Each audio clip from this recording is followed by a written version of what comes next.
ഉത്തമഗീതം 2-ാം അധ്യായം. ഷാരോണിലെ പനിനീർ പൂവാണ് ഞാൻ, താഴ്വരകളിലെ ലില്ലിപ്പൂവ്. മുള്ളുകൾക്കിടയിലെ ലില്ലിപ്പൂ പോലെയാണ് കന്യകമാരുടെ ഇടയിൽ എന്റെ ഓമന. വനവൃക്ഷങ്ങൾക്കിടയിൽ ആപ്പിൾമരം പോലെയാണ് യുവാക്കന്മാരുടെ മധ്യത്തിൽ എന്റെ പ്രാണപ്രിയൻ. അതിന്റെ തണലിൽ ഞാൻ ആനന്ദത്തോടെ ഇരുന്നു, അതിന്റെ ഫലം എന്റെ നാവിന്മാധുര്യപൂർണമാണ്.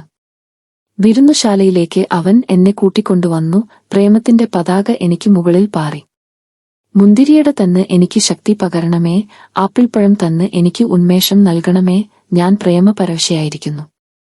അവന്റെ ഇടതുകരം എനിക്ക് തലയണയായിരുന്നെങ്കിൽ, അവന്റെ വലതുകരം എന്നെ ആലിംഗനം ചെയ്തിരുന്നെങ്കിൽ.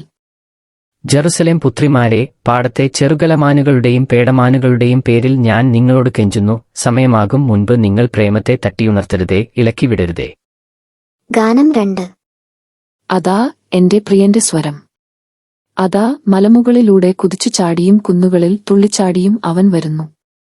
എന്റെ പ്രിയൻ ചെറുമാനിനെ പോലെയോ കലമാൻകുട്ടിയെ പോലെയോ ആണ്. കിളിവാതിലിലൂടെ നോക്കിക്കൊണ്ട്, അഴികളിലൂടെ ഒളിഞ്ഞു നോക്കിക്കൊണ്ട്, അതാ അവൻ ഭിത്തിക്ക് പിന്നിൽ നിൽക്കുന്നു. എന്റെ പ്രിയൻ എന്നോട് മന്ത്രിക്കുന്നു.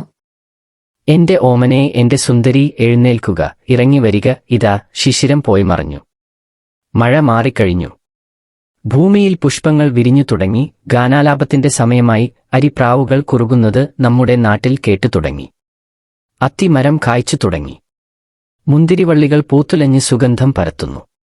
എന്റെ ഓമനെ, എന്റെ സുന്ദരി, എഴുന്നേൽക്കുക, ഇറങ്ങിവരിക.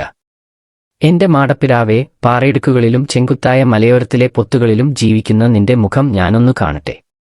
ഞാൻ നിന്റെ സ്വരമൊന്നു കേൾക്കട്ടെ. നിന്റെ സ്വരം മധുരമാണ്, നിന്റെ മുഖം മനോഹരമാണ്. മുന്തിരിത്തോട്ടം നശിപ്പിക്കുന്ന കുറുക്കന്മാരെ, ആ ചെറുകുറുക്കന്മാരെ പിടികൂടുക. നമ്മുടെ മുന്തിരിത്തോപ്പ് പൂത്തുലയുന്നു. എന്റെ ആത്മനാഥൻ എന്റേതാണ്, ഞാൻ അവന്റേതും. അവൻ തന്റെ ആട്ടിൻപറ്റത്തെ ലില്ലികൾക്കിടയിൽ മേയ്ക്കുന്നു.